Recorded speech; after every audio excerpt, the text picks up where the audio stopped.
바울과 함께하는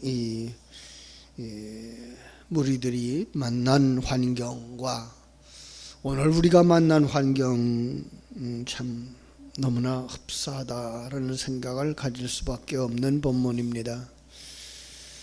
바울의 말을 무시하고 무리하게 출항을 했던 배가 큰 광풍을 만나는 이런 이야기가 오늘 본문의 중심입니다. 무리가 참 베닉스에 가서 겨울을 지내자고 생각하는 사람들이 더 많았다 그랬어요, 그죠? 그래서 이제 베닉스로 가려고 하는데 공동번역 성경은 이렇게 얘기해요. 그 항구는 겨울을 날 만한 곳이 못 돼요. 미항이라고 하는 항구죠. 겨울을 날 만큼 숙소도 구할 수가 없었을 것이고 또 항구도 적고, 그러니까 항구가 적다는 말은 거기에 거주하는 사람들도 많지 않다는 얘기고, 추워서 겨울 나기가 힘든 그러한 곳이었다. 이 베닉스에서 그래서 어디까지 가요? 베닉스에 가고 싶었죠. 그네데 섬의 그 서남쪽 끝인데요. 미항에서부터 거기까지 가려고 그러면 한 65km 정도 걸어 된다 그래요. 65km 우리가 생각하는 육지에서의 65km는 그렇게 멀지 않아요, 그죠? 뭐 요즘 같은 시절 조금 빨리 달린다 그러면 1시간 정도 자동차로 갈 수 있는 거리밖에 안 되니까. 그러나 배로 그 거리를 간다는 건 쉬운 것은 아니죠. 그래서 이제 그들은 그 반을 떠나려고 그러는 거죠. 바울은 안 된다 그러는데 11절 말씀, 백부장이 선장과 선주의 말을 바울의 말보다 더 믿었다.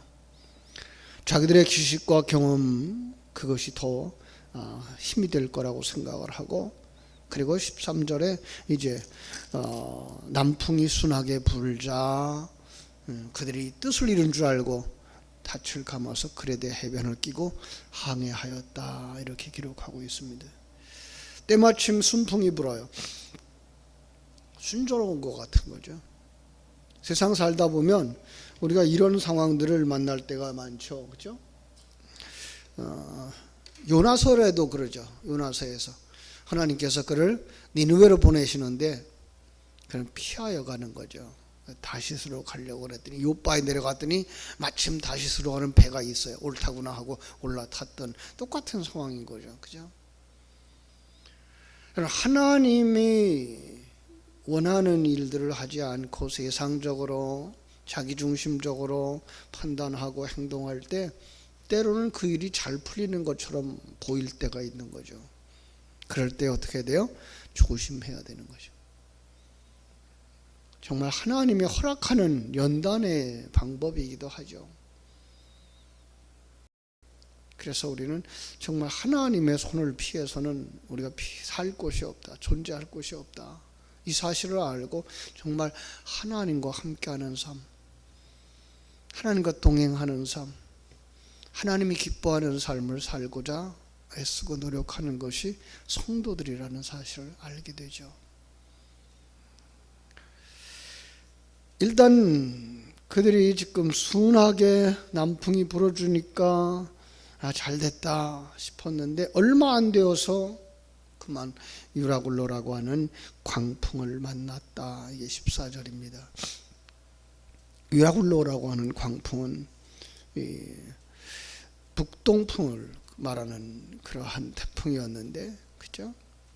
일단 이 배바람을 만나면 배 방향을 조절할 수 없는 상태가 아주 속수무책이 되죠. 속수무책. 아프리카 방면으로 밀려가다가 이제 모래톱이나 암초에 부딪히면 파손하게 되는 거예요. 결국은 가려고 했던 이탈리아 반도로 못 가고 다른 데로 갈 수밖에 없는 이런 상황인 거죠. 그런데 이때에 태풍 앞에서 배들은 옆으로 서면 배가 그냥 무너지고 말죠. 넘어지고 말죠. 그래서 배를 바람에 맞추어서 바람과 파도가 배를 부딪히게 만드는 거죠. 앞으로 부딪히게. 그래야만 배가 넘어지지 않아서 견딜 수가 있으니까요. 그 정도밖에 할 것이 없어요. 있는 힘을 다해서 해도 그들은 배가 자기들이 원하는 방향으로 가는 게 아니라 바람 부는 방향으로 밀려가는 수밖에 없는 거죠. 참 어려운 상황을 만났습니다. 자기들이 할 수 있는 힘을 다 해도 어떻게 할 수가 없는, 인간의 힘과 노력을 다 해도 어쩔 수 없는, 오늘 우리가 보는 중국에서 지금 일어나고 있는 전염병, 그죠? 벌써 이 전염병으로만 죽은 사람들이 2,000명을 넘어섰어요. 몇 사람이 아닌 수천 명에 이르는 사람들. 우리 한국에서도 벌써 100여 명이 이 전염병에 전염됐다. 어떤 신천지, 그죠? 대구에 있는 신천지 교회라고 하는 장소에서 아주 급격히 발생돼 가지고 몇십 명이 지금 이 병에 걸려서 치료를 하고 있어요. 사람의 힘으로 어쩔 수 없는 상황을 만난 거죠. 태풍을 만난 이들의 모습과 오늘 우리가 만난 모습이 너무나 흡사하지 않는가. 그때 그들이 할 수 있는 건 뭐예요? 아무것도 없어요. 자, 여기에서 그들이 어떻게 했나 한번 보겠습니다. 17절. 배가 밀려 바람을 맞추어 갈 수 없어 가는 대로 두고 쫓겨가다가 가우다라고 하는 작은 섬 아래로 지나 간신히 거루를 잡아서 끌어올리고, 그래도 어떤 면에서 섬 근처라고 하는 생각이 괜찮아 보일 수 있어요. 근데 섬 근처가 더 무서운 거 있죠. 왜냐하면 바닥이 암초도 있고 또 이제 모래톱도 있어요. 걸리면 엎어지는 거죠. 물 위에 떠 있으면 배가 엎어지지 않을 수 있는데 바닥에 뭐가 걸리면, 암초에 부딪히면 배가 깨질 수밖에 없는 그런 상황이 되는 거죠. 그래서 그래도 그 거루가 있었어요. 큰 배니까 작은 배를 뒤에 달고 다녔던 거죠. 왜냐하면 이렇게 물이 얕아서 배를 댈 수 없을 때 배에서 내릴 수 있도록 도울 수 있는 작은 배, 그것조차 잃어버리면 그들은 정말 깊은 바다에서만 존재할 수밖에 없는 상황이니까요. 그래서 그것마저 이제 끌어올렸다. 얼마나 힘들었겠어요. 요즘같이 기계 시설이 잘 안 되어져 있는 그런 상황 속에서 거루를, 그죠? 작은 배를 배 위로 끌어올리고 그걸 떨어지지 않도록 묶고, 그 다음에 이제 17절에 보면 스루디스에 걸릴까 두려워하여 연장을 내리고 그냥 쫓겨가더니, 이거 닻이에요. 닻. 이 닻은 그냥 고정돼서 더 이상 밀려가지 않는 닻이 아니라 둥그런 시멘트 같은 거죠. 돌멩이죠, 돌멩이. 왜냐하면 그냥 배만 바람에 맞추어서 서게 만드는 거예요. 바람과 맞서 싸울 수 있도록. 그러니까 그 배 방향만 잡아줄 수 있는 거지 배를 한쪽에 고정시킬 수 있는 것도 아닌 바로 그러한 연장, 그것을 내리고, 그래서 18절 우리가 풍랑으로 심히 애쓰다가 그냥 이제는 그들이 가지고 있던 짐도 바다에 풀어버리게 되는 거예요. 아마도 처음에는 배 위에 있는 짐들만 버렸겠죠, 그죠? 배 위가 흔들리니까 그들로 말하면서 이제 배가 엎어질까봐 그들은 위에 있는 짐을 버려봤겠죠. 나중에는 사흘째 되는 날 19절은 뭐예요? 배에 있는 기구들을 그들의 손으로 내버렸다. 그들의 손으로 내버렸다라는 말은요, 이건 참 딱한 얘기죠. 그들이 생명처럼 소중하게 여기는 기구 버려야 돼. 버릴 수밖에 없는 바로 그런 상황이 만나게 된 거죠. 그죠? 여러 날 동안 해도 보지 못하고 별도 보지 못했다. 얼마나 불안했겠어요. 그죠? 구원의 여망이 전혀 없는 거예요. 구원의 여망이. 20절이죠. 여러 사람이 오래 먹지 못하였음에, 바로 그 앞에 금식의 기간이 지났었다 그랬죠. 그러니까 금식하는 절기를 지나서 그들은 금식을 했고, 그런가 하면 그 풍랑을 만나는 게 그게 사람들이 견딜만 한가요? 멀미가 나는 거죠. 멀미에 사람들이 견디지 못해서 밥을 먹지 못하는 거죠. 그런데 21절, 바울이 가운데 서서 말하되, 여러분이여 내 말을 듣고 그에 대해서 떠나지 아니하여 이 타격과 손상을 면하였더라면 좋을 뻔하였느니라. 내가 너희를 권하노니 이제는 안심하라. 너희 중 아무도 생명에는 아무런 손상이 없겠고 오직 백본이니라. 참 그들은 바울의 말을 듣지 않고 떠난 것을 책망하고 있는 것처럼 들려요. 그죠? 아니요, 어떤 면에서 그들은 지금 영적 지도자의 그 말을 듣지 아니하고 자기들 마음대로 행동했던 것에 대한 그 아픔인 것을 깨달아 알게 하려는 거죠.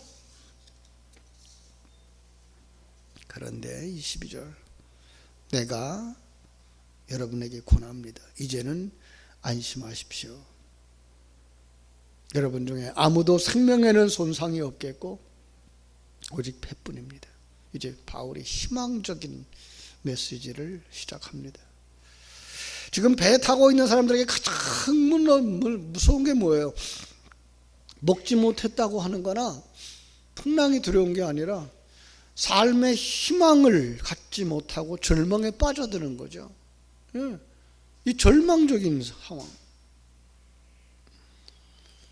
바울이 그 불안을 제거하기 위해서 배를 잃게 되더라도 생명을 잃지 않을 것이라고 단언하는 겁니다. 그 근거로 23절에서 말합니다. 하나님이 사자가 내게 어제 말씀했습니다. 하나님의 사자. 바울은 자기의 이야기가 자기의 주관적인 판단이나 생각이 아니라 자기가 섬기는 하나님께서 보내신 사자가 계시해 준 것이라고 밝히는 거죠. 바울의 경험은 이전에도 그런 경험들이 있었죠. 바울은 여러 번 하나님의 사자를 만났어요. 그렇죠? 어떤 면에서 하나님의 사자에 의해서 그는 정말 예수님을 만났고 죽음의 위기를 극복했던 경험들이 벌써 수없이 많죠.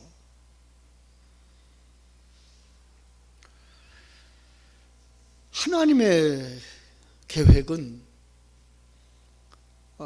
아무리 상황이 어려워지는 것 같아도 하나님의 뜻대로 이루어진다고 하는 사실을 우리가 기억했으면 좋겠어요. 그죠? 하나님께서 바울과 함께 항해한 자들을 다 바울에게 주셨다라고 말씀하셔요. 어떤 면에서는 좀 듣기에 기분 나쁠 수 있어요. 바울은 어떤 면에서 그냥 하나의 죄수에 불과하고 짐 같은 모습인데, 근데 불구하고 지금 그 상황 속에서 전혀 가치 없어서 보이는 그가 그 때문에 그들이 위로받고 그 때문에 참 죽음의 위기에서 살아날 거라는 생각을 할 때 듣는 사람들에 따라서는 기분이 나쁠 수도 있었어요. 그러나 하나님은 하나님의 뜻을 이루기 위해서 275명의 생명도 살려주신다는 거 믿어지지 않았겠죠? 그죠? 우리 이거 가지고 있어야 되죠. 상황이 아무리 어렵다고 할지라도 풍랑 속에서 죽음, 그건 잠깐일 수 있어요. 포로로 잡혀갔을 때에, 그죠? 바벨론의 포로로 잡혀가서 식민지 아래서 살았던 이스라엘 백성들의 그 모습, 생사여탈권이 그들 주인에게 달려 있어요. 그 상황 속에서 1년도 2년도 아니고, 그죠? 40여 년 동안, 성경은 70년이라고 말하지만 실제로는 성전이 헐어지고 나서부터 성전이 재건될 때까지가 70년이니까 바벨론의 포로로 잡혀갔던 기간은 그렇게 길지 않지만, 그러나 아니 3, 40년이 짧아요. 포로 생활했던 그들은 전혀 소망 없는 삶.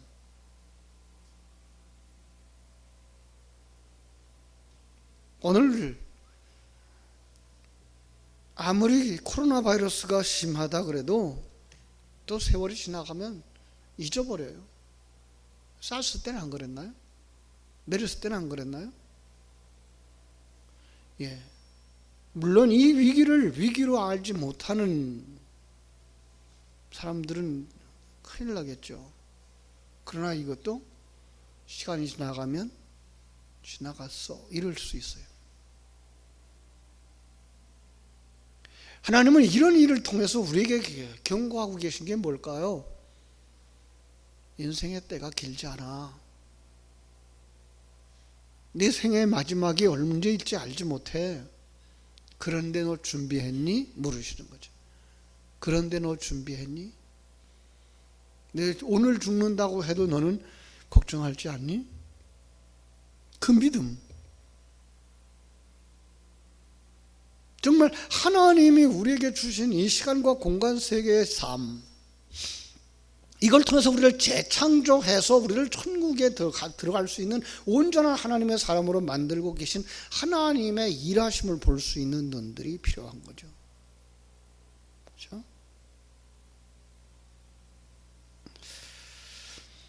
아마 그들 중에서는요, 그 풍랑이 지나고 그리고 이 여정이 끝난 다음에 바울이 전파했던 그 예수를 믿는 사람들이 많이 일어나지 않았을까라는 생각을 하게 됩니다. 여러분, 우리 지금 어떤 면에서 전도의 기회죠. 물론 뭐 집회에 대해서 이제 조심해야 된다라는 이야기들도 자꾸만 퍼지고 있고,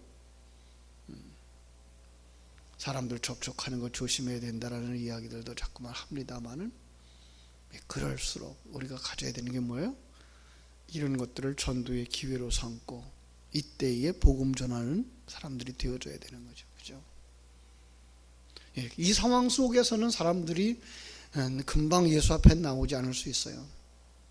그러나 이 풍랑의 때에 바른 복음은 풍랑이 지난 다음에 예수 믿게 하는 아주 좋은 기회가 된다는 사실을 깨달아 알 수가 있는 거죠. 그래서 바울은 계속해서 얘기합니다. 24절 한번 다시 볼까요? 바울아, 두려워하지 말라. 내가 가이사 앞에 서야 하겠고, 어디까지 가야 돼요? 로마에까지 가야 된다. 가도록 내가 도울게, 이 말이죠. 또 하나님께서 너와 함께 항해하는 자 다 네게 주셨다 하셨으니, 그러므로 여러분이요 안심하십시오.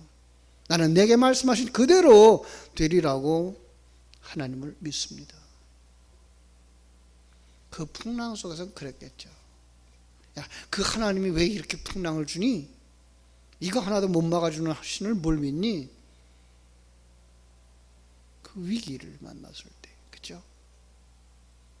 지금도 그렇게 말할지도 몰라요. 자, 그런데 정말 그가 이야기한 아주 중요한 것이 있습니다. 나는 하나님을 믿노라. 다니엘의 세 친구가 했던 말, 그럼 기억했으면 좋겠어요. 하나님이 지켜주실 것이고 살려주실 것이고, 또 하나 그리 아니하실지라도 나는 우상 앞에 절하지 아니하겠습니다. 이 세상에서 우리가 완성되어지는 그날은 오늘일지도 모르고요, 10년 후일지도 몰라요. 그런데 완성되어지고 나면 나이 40에 완성되어진 사람이나 나이 100살에 완성되어진 사람이나 천국에 들어가선 똑같다는 사실이죠. 우리는 정말 하나님의 사람으로 완성되어질 그 소망, 그것이 진정한 소망이지 이 세상에서 하루를 더 살고 10년을 더 살고 그렇게 중요하지 않다는 사실을 우리는 이 생애가 지나간 다음에 알게 될 거예요. 그러나 여러분, 우리 생애 속에서 후회 없는 삶을 사셔야죠. 정말 하나님 앞에 바로 서는 삶. 어떤 상황 속에서도 그 상황을 하나님이 아신다, 하나님이 통치하고 계신다, 하나님이 다스린다, 하나님이 나와 함께 하신다, 나를 인도하고 계신다, 이 믿음 여러분들 속에서 결코 잊지 아니하는, 그래서 강해질 수 있고, 그래서 담대해질 수 있고, 그래서 하나님을 더욱더 믿을 수 있는 믿음의 사람들로 굳게 서기를, 그래서 이 환난을 잘 겪고 하나님께 아름답게 찬양하고 경배하는 여러분들 되시기를 주님의 이름으로 축원합니다. 기도하겠습니다. 아버지, 우리 하나님, 전염병이라고 하는 태풍을 만났습니다. 사람들이 두려워서 밖에 나오지 못하고 모이는 일들을 점점 더 이제 게을리하게 됩니다.